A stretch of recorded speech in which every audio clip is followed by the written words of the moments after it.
Good evening, ladies and germs. Another edition of Faceplant Fixes. Today, we're going to be looking at this, one of these, not this particular one. This ProBreeze Thermo-Electric Dehumidifier. I keep these in I've got an RV. Actually, I had a couple of them. Got rid of one of them here recently. But I keep these in the RV to help keep the humidity down. Where in my neck of the woods, it can get pretty humid. So these really help protect the inside of your RV.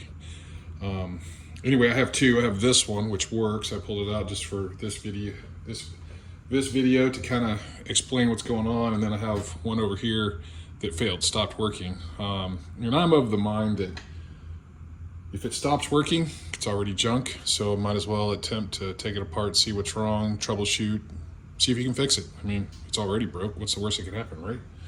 So, but real quick, I'm going to kind of explain how these work. This one has water in it, so I got to be a little bit careful. It's a little bit of a mess.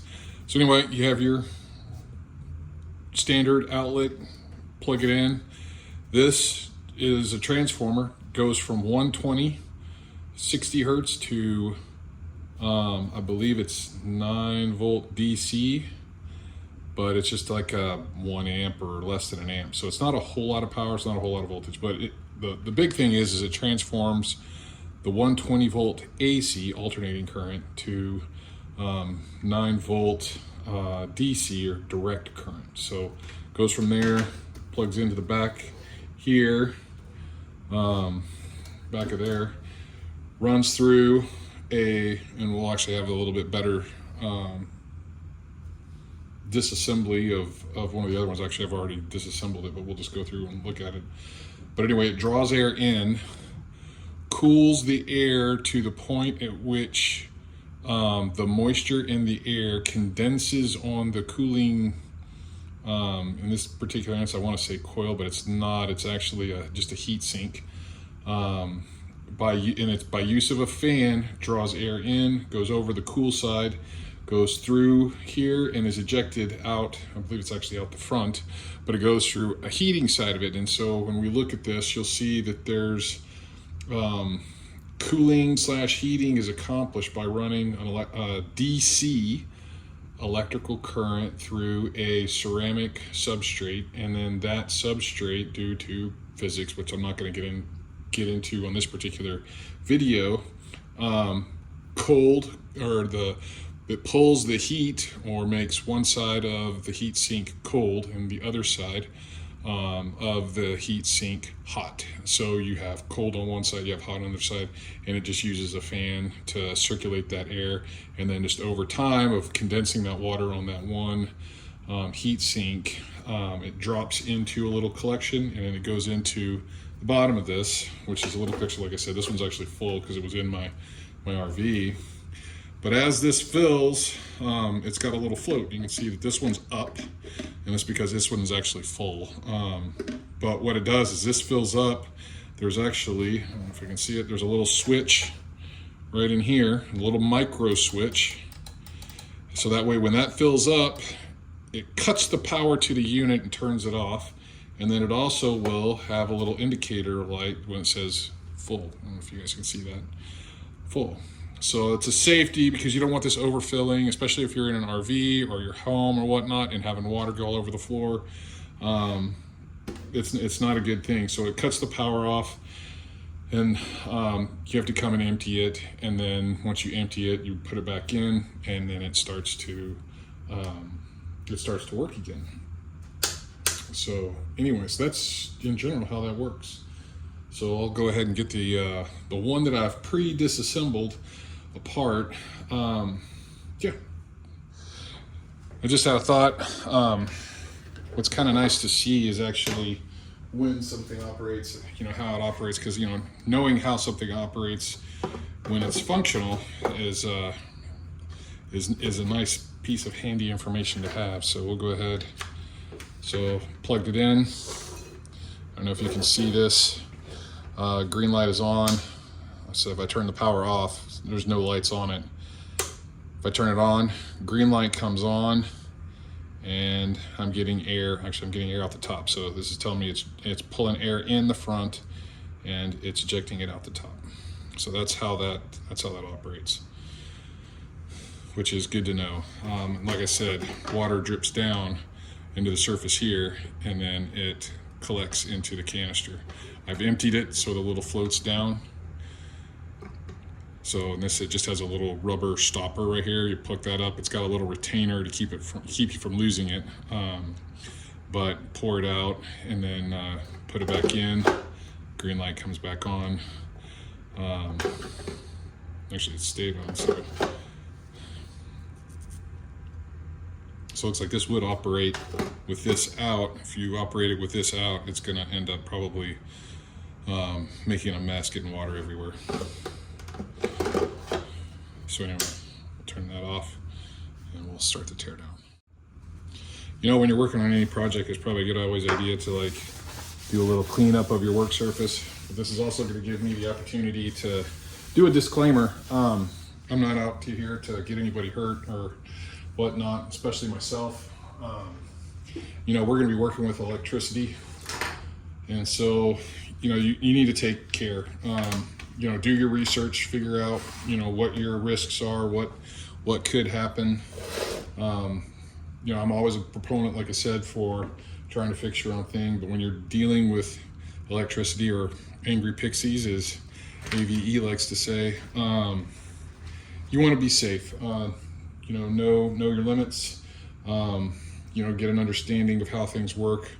You know, we're going to have, in this case, we'll have exposed electrical components. They will be, at some point in this process, they will be live. We're going to do a little troubleshooting, and we're going to see what we can do to figure out why this failed, see if we can fix it.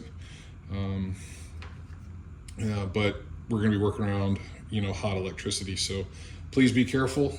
You know, don't come back to me and say, well, Faceplant told me to do this. No, I did not. This is at your own risk when you start taking apart your stuff to see if you can fix it. So, like I said, I'm a proponent of it, but play safe. Know your limits, know what you're getting into, take precautions. So, sorry that's a little long, but I want to make sure that gets said and heard, and nobody can come back to me and say, you know, get me in trouble or whatnot. I'm not really doing this for money. I'm just doing this because it seems like it'd be fun. Okay, so I had the one that was working, which is this one, and then I've had this one which failed. And I will say that this is not that this is a brand new thing. This is actually several years old. You know, it's out inside of an RV that I don't always go into on a regular basis, so anything could have happened. So this isn't anything bad about this particular manufacturer. I'll put a link in the description. I got these off of Amazon. This is a significantly older one. This is a significantly newer one. I want to say like just about a month ago. And it was to replace this one with the understanding that you know, I got this one, but I'd still be able to use this one for something else. And actually, I'll probably end up using this one in my shop to help with humidity control in my shop for the times that I open up my the overhead door in my shop to help cut the humidity out of here to help protect my tools. But let's talk about revisions. So in this particular model, at this particular time, it's a sandwich. You know, it's a molded, probably injection molded. You know, it was a sandwich together. But one of the things that was a problem when I was trying to get this apart was the clips. So it had 4 clips here, and it did have a couple of screws. I believe they were on the inside.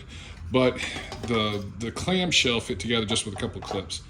The problem is the tolerances on those clips were so tight I couldn't get them actually apart. So I ended up having to Dremel them out and break the clips, especially on the bottom portions of them.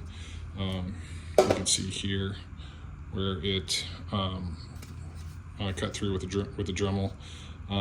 You know, it just is what it is.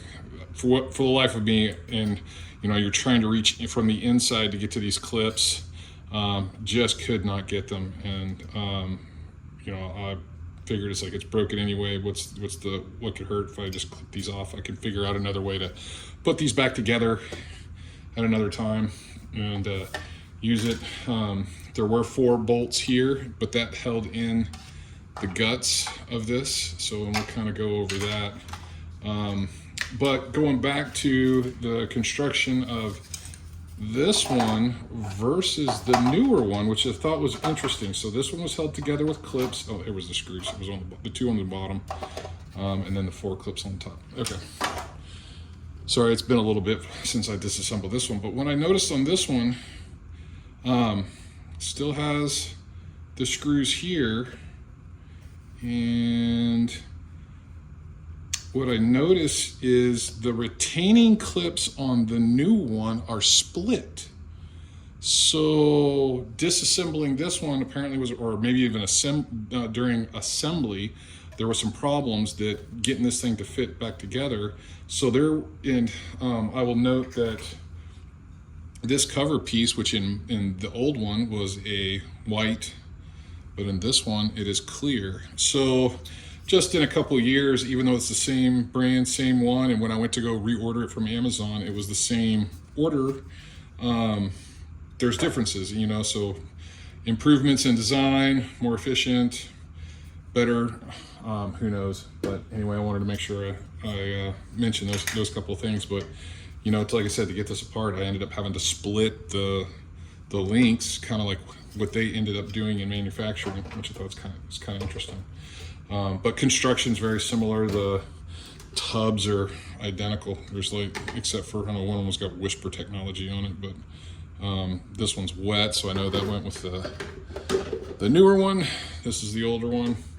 It's dry. Actually, it's a little dry and a little bit dirty, but there we go. All right, so getting back to the guts of this, like I was saying, this would be mounted this way. These controls were in the housing. So as I'd indicated, the air comes in and it's directed at these fins. These fins get cold.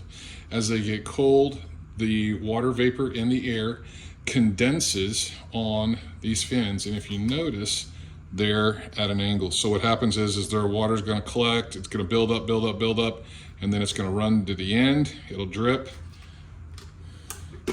which it'll be on top of here. It'll drip onto this, basically like a funnel coming into the holding bin. Okay. So, but the air goes in there, and then it actually, as it comes into this, comes up. I believe actually goes down through the back. So this is all open on the inside. Goes in through the fan and it pushes it to this other heat sink, and this is heat, so this is cold. There's a ceramic material between these two. Like I said, due to physics, we're running a DC current through that ceramic matrix. This will get hot, this will stay cold, but when you condense the water on these fins, you get to a condition that's basically, you drive the air around it to 100% relative humidity. But you remove what condenses on here is basically what the air can no longer hold water at that particular temperature for the air. Draws it into the heat sink, and then what the heat sink does, as it's being forced through there, is heat the air back up. Well, it's going to heat that air up to roughly, I'm not sure what the temperature is, but it's going to be significantly warmer. But what that does is it actually drops that relative humidity. So you might be discharging 50% relative humidity at some air temperature. You know, it might be discharging at 80 degrees versus this is probably running at 55 degrees. But that's the process for here. So you have power in, so there we have power, comes to a control board. The control board has a switch for turning it on and off. Currently there's no power to this, so I can carelessly hold things.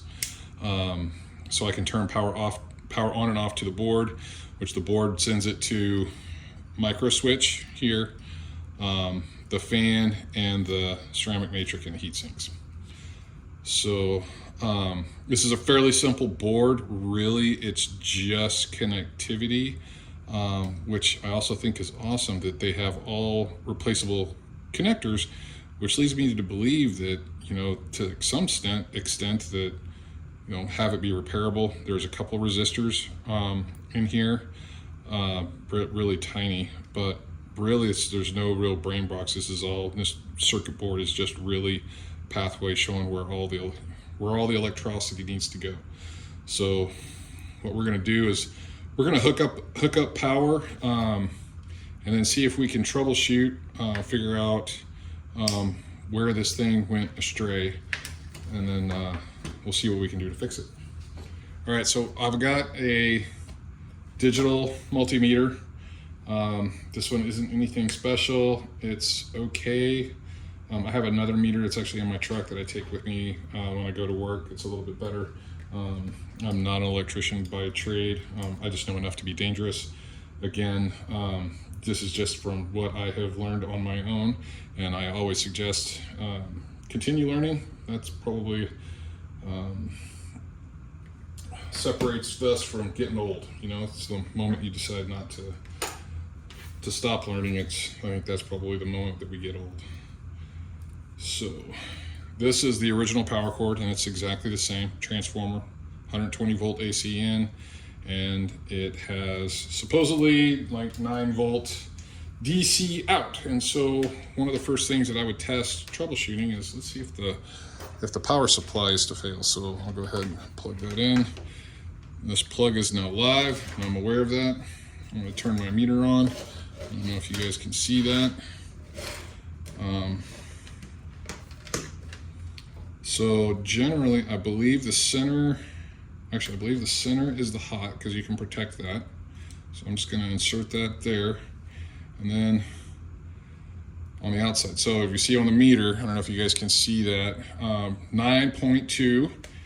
I'm on DCV, so direct current volts, 200 volts max. If I go to switch it up, it's 1,000 volts. But if I go look at here, I'm getting voltage. So it appears that the power supply works.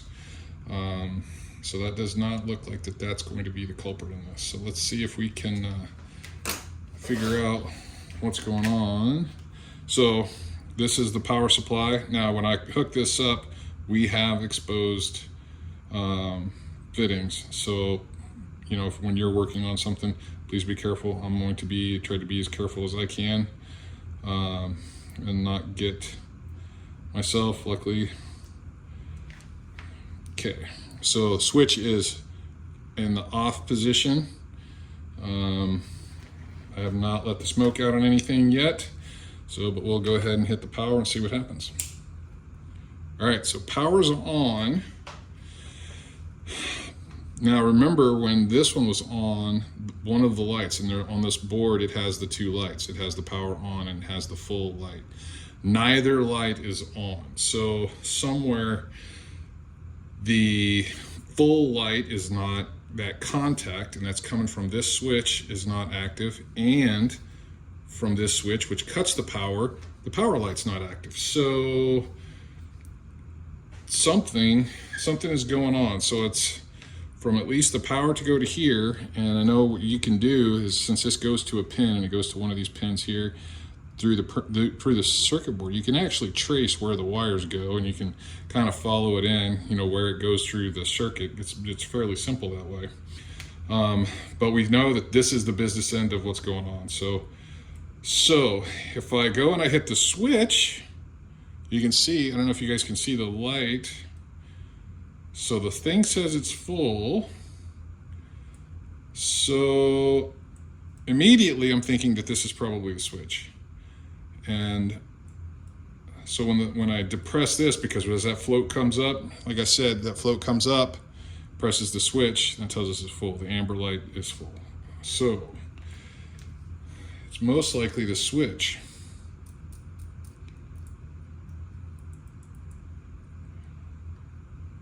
So here's an interesting thing we can do. So if I was smart and I had a little piece of wire, we could jumper across the contacts on here and see if it truly is this switch.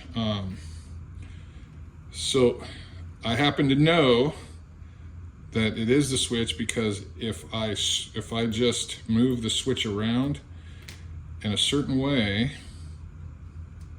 it just came on briefly, because you'll see the fan move and the green light come on. There it goes. So there's something loose in this switch that's causing it not to get power out to everything else. So fan's on, air's moving. So I think all we need to do is we need to replace this switch. So what I would need to do is go online and find the switch. Well, the first thing is if you look really closely on this switch, and I'll have a still of it, there are generally markings on these that give you an idea of what you might need to order to go get this. So we'll see if we can get that, and then we'll make that order, and then we'll come back. All right, so I found that this is a micro switch. It's 5 amps at 125 volts, or it's 250 volts. And you can get these at DigiKey. You can find some on Amazon, but usually you're ordering a whole bunch. But let's go ahead and order one. And boom, just like that. Magic, we have a brand new one. Looks very similar to the one that was in there. And then what we'll do is we'll replace this, and we will wire it up exactly like it's shown, or at least the same way it's configured. So we will wire it up red, yellow, black, and then we will see that. So let me get set up so we can do some soldering, desoldering and soldering. I don't do this very often, so this is probably going to be a mess. All right, so as we said, red, yellow, black. I'll try to remember that. A lot of times you see these with brass, or a brass Brillo. I don't have one. I don't do this often enough, but we'll see what we do.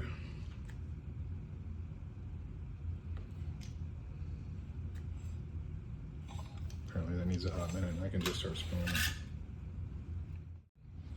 it. All right, so we're all set up here. We got a little smoke coming from that. Try to be as careful as possible. Red, yellow, black. All right, one.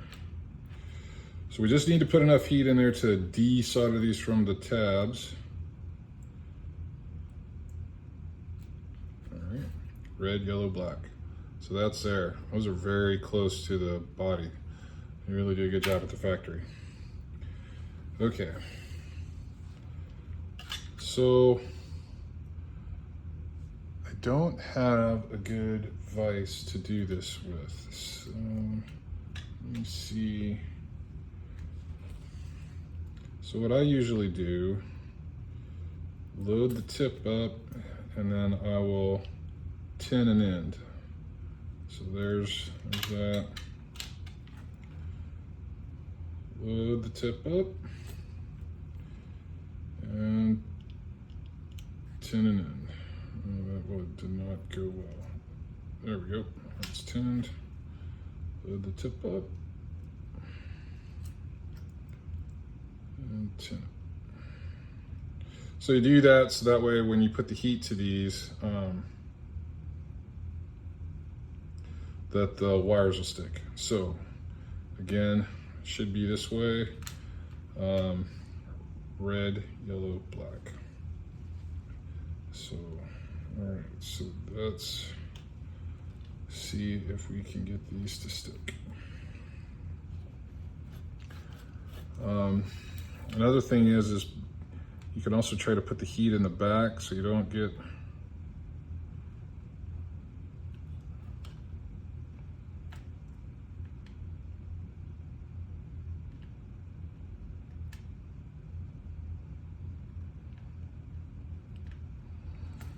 this is not working.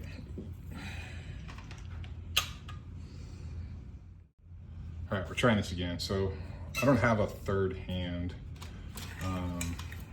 to grab this, unfortunately. So we're gonna use this, talk about a vice for overkill. So red.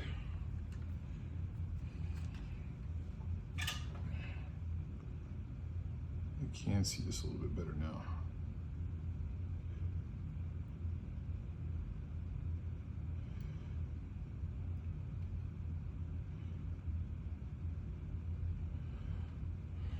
Yay, 1.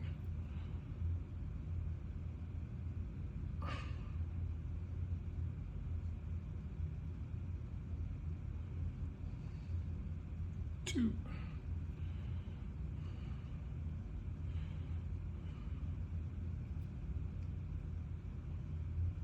3. Perfect. That should. And I just had that very lightly clamped down in there. Not the prettiest. I'm sure. Please feel free to critique. Maybe even put a link into a third hand that people have used other than a machinist vice like this that I happen to have laying on the floor. The recommendation, or maybe there's a DIY, maybe that's a project that we can do to build one. I had one that I had built out of just some alligator clips and a block of wood, but it didn't last very long, and moved since then, so we'll be right back. Okay, so we're back. We can unplug the soldering iron. Careful, that's going to be hot. It'll be short order for a burn. Again, we have live electricity. Let's make sure the switch is off. The switch is off. Move miscellaneous weird stuff out of the way. All right, so we have power, but we're off. And let's see how we go. So turn the power on. Hey, look at that. That's a good sign. Green light came on. Fan is running. So now we just need to test the switch. Switch is depressed, equaling that it's a full container. Shut power off to the device. Looks like we're fixed, so just need to reassemble. So we'll reassemble this, and then I will have to fabricable some reattachments, because again, I damaged the clip, so I won't be able to put it back. But I'm gonna Frankenstein this thing, and we'll still use it. I will put a link on where the micro switch came. You know, these micro switches are actually fairly common. This particular one, I believe they use for 3D printers for your XY axis for your limit stops. So it'll cut power to the, either cut power or show that it needs to go back to, you know, back to home or whatever, however that works on those. But these usually come in, you can get them in like packs of 5, packs of 10, packs of 200. I got this one out of DigiKey. I was able to order one and it cost me like $2. I think shipping was 10. Shipping was more than this. It took a couple weeks for it to get here, but DigiKey for the win. Everywhere else that I was gonna look for, it was ranging from $13 for one of, or $19 for one of them. I think that was out of Zorro, which is a subsidiary or somehow linked up with Grainger. Amazon had some, but they had minimum orders of like 10. I didn't want 10 of these floating around. Plus, when I can go to DigiKey and get it for $2 or whatever it was, then definitely I'll just go that route. So I'm gonna start getting this back together.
So the next project that we'll be working on is, I started working on I have a model ship. I know in my shop tour, I had indicated that, it had broken at some point in time during a move. So I started working on it, and I actually started the videos showing the process of how I'm gonna fix that. It's totally overkill. Anyway, I was using my mini lathe to make a coupling, well, brass coupling. And during the use of the mini lathe, I actually, just before I let the smoke out of my motor, which it's a Ward 120 volt, 1750 RPM motor, just before I let the smoke out of it, I stopped it. I went to go move it to change the speed, because on those you have to move the belt to change the speed. And the motor was really hot. And so what I did was, turned it off, stopped the project, and excuse me, haven't done anything with it since, which is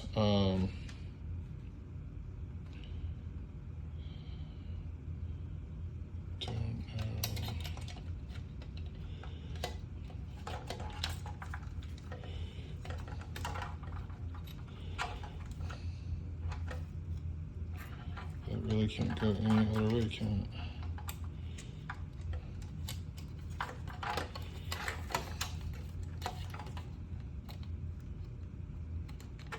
Oh, there we go.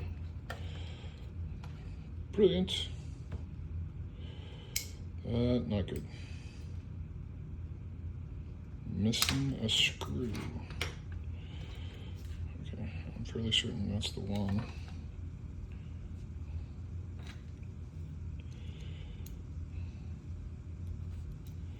Missing one of the bottom screws.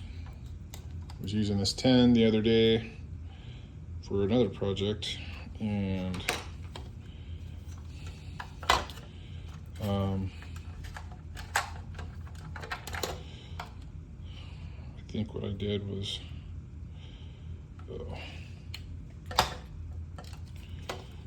probably just got poured out with the other screws from the other project. So this is off, on.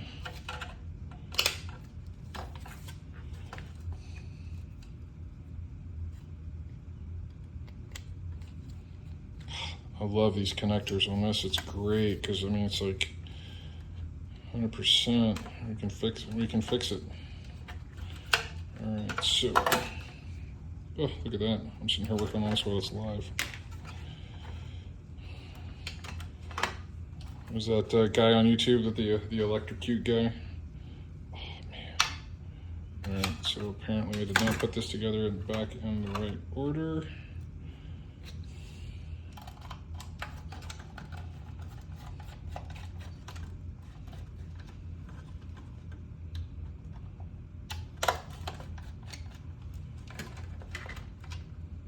Mistakes happen, but it's fixed. Spent all this time on, I don't know, I think this thing was, it's like 30 bucks, but it's 30 bucks that I don't have to go buy again. Plus I can fix it, and it's like most of these parts I can go replace. I probably will have a hard time for sourcing like the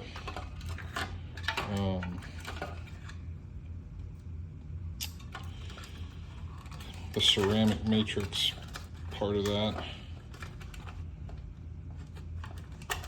So this needs to be that way.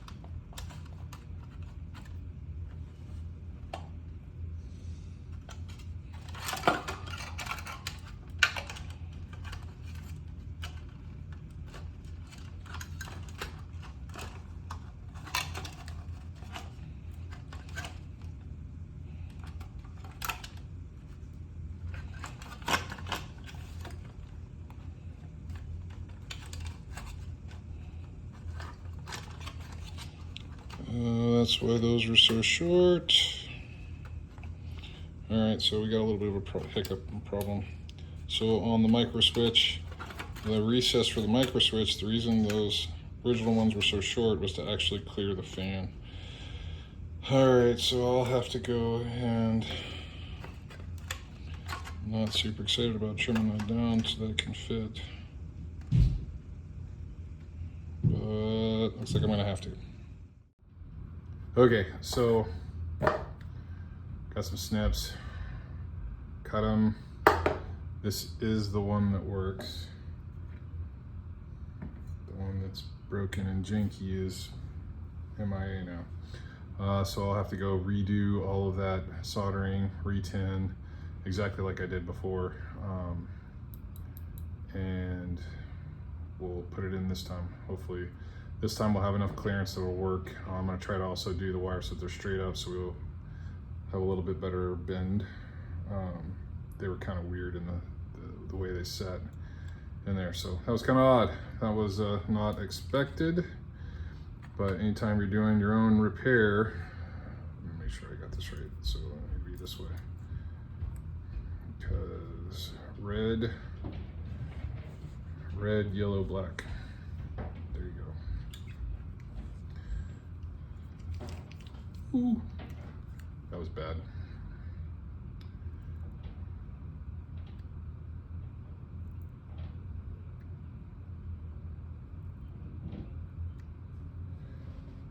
Okay. Red. What side of this did I?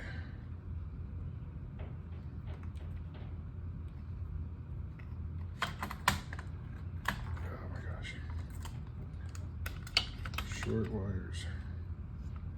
Sorry if you guys can't see this.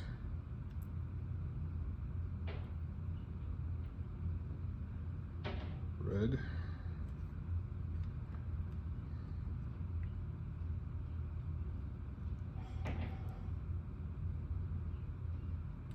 Yellow.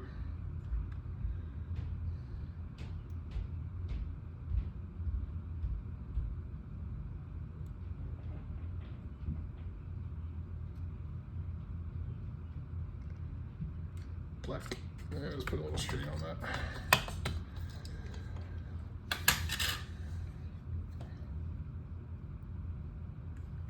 All right, I'm gonna test that. I think I got those maybe mixed up potentially.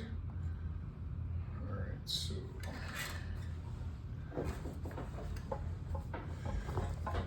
Sometimes the repairs don't go as planned. But it looks like we still are able to pull it off.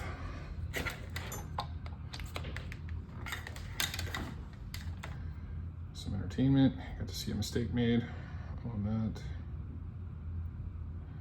See some little fabric cobbling. All right, so once again, we have power. Oh, no, we don't have power. I left the little on-off switch is still in the here. All right, so power on, fans rolling.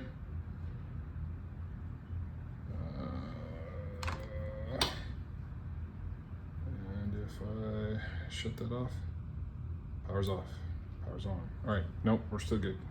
Awesome. All right, now we'll try it again.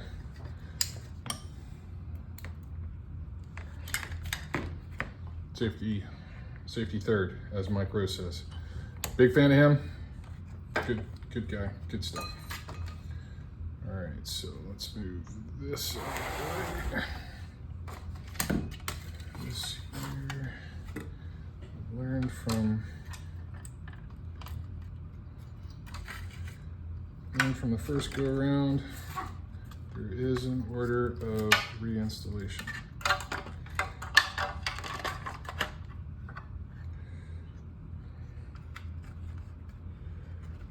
One. This goes down into there. Two.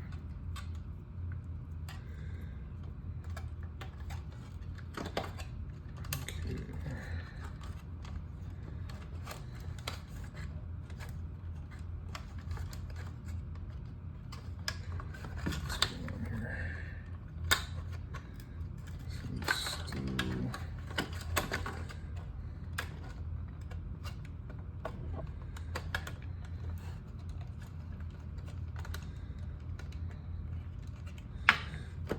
taking more care, looking at how this thing goes together.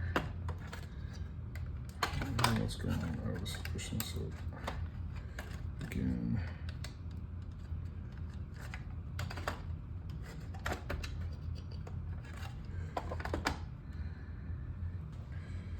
That is, we're gonna hope that that works.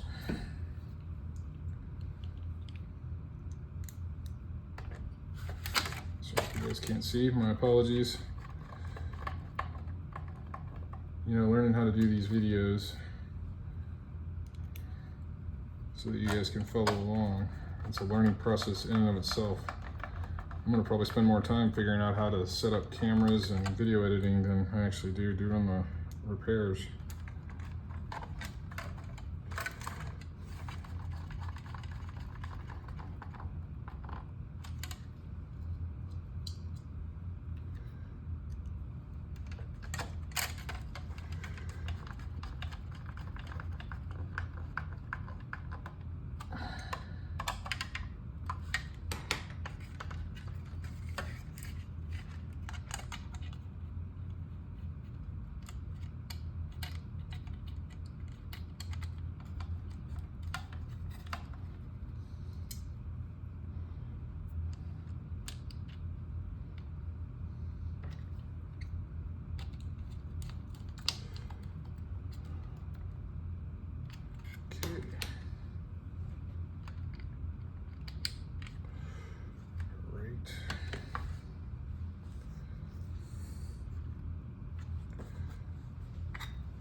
Alright, so this is held in. This is just held in by clips. It just pushes in, hides the fun stuff somehow.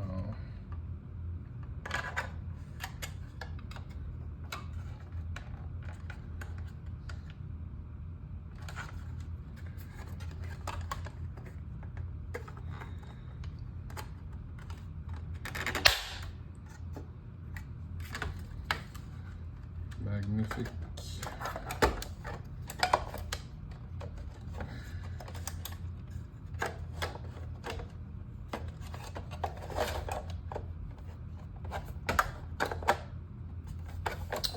Oop, nearly forgot an important piece.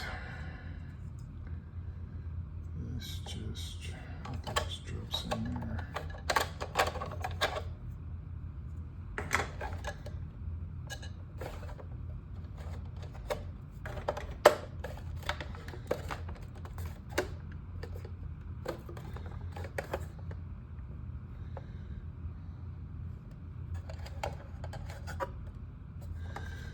Sorry if you guys can't see. Hey, hey, look at that.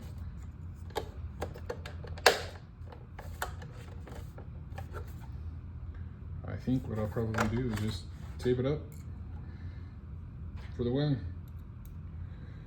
And see if I can find a little tiny screw somewhere in my shop.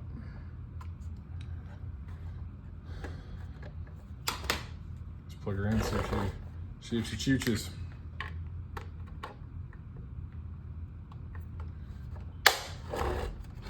Alright.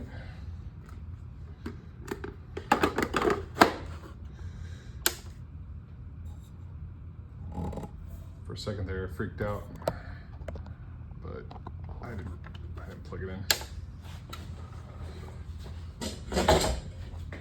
Helps if it's plugged in.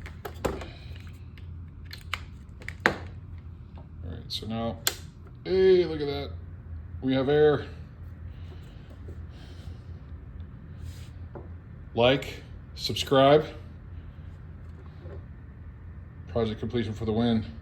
Like I said, I'm gonna probably use this for my shop and just for in here, so it's not really gonna go anywhere. I'll find a place just to put it.